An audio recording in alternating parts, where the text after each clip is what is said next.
আবারও চলে এলাম আপনাদের সাথে লাঞ্চের ভিডিও শেয়ার করতে। এতদিন অবশ্য দেখে বুঝেই গেছেন যে আপনাদের সাথে আমার হাজব্যান্ডের লাঞ্চে বা ডিনারে কি কি দিলাম সেইগুলো শেয়ার করতে আমি খুব ভালোবাসি। তো চলুন বেশি কথা না বলে দেখায় যে আজকের লাঞ্চে কি কি দিলাম।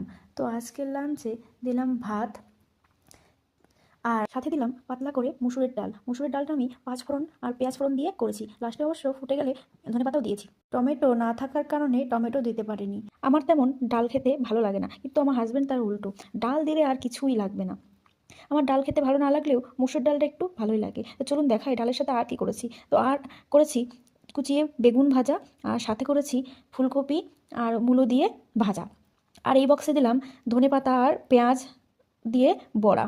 ধনেপাতা বলো পেঁয়াজ বলো যে কোনো বড়া খেতেই খুবই ভালো লাগে, তো সেই জন্য ওকে বড়াও দিয়ে দিয়েছি।